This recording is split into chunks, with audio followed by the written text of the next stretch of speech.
We previously introduced you to the concept of a loop.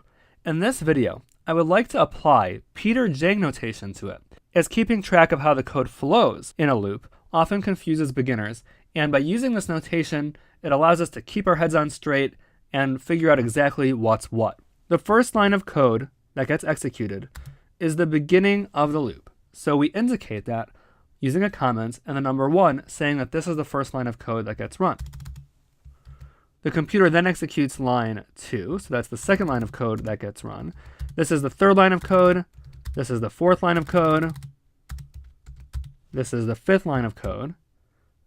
And this is the sixth line of code. Then the computer hits line 7, so that's the seventh line of code. But at this point, instead of moving on to line 8, since the computer has only completed the loop a single time, and it needs to complete it 2 more times, Ruby jumps back up to line 1. So line 1 is the 8th line of code to get run. This is not necessarily intuitive, but since Ruby jumps back up to the top, the next line of code that gets run is line 1 again. So in following the steps that Ruby takes, this is step number 8. Step number 9 is Ruby running line 2.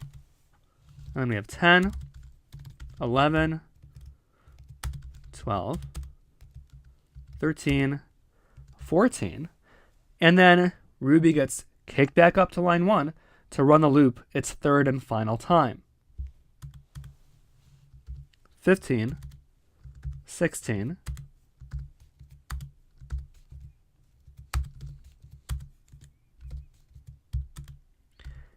and it runs line 7 as its 21st step.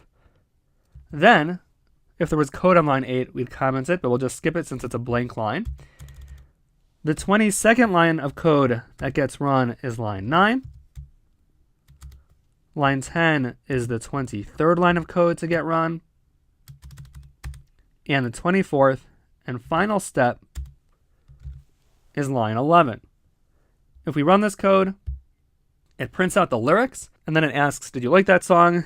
And I'll say no, and it says okay.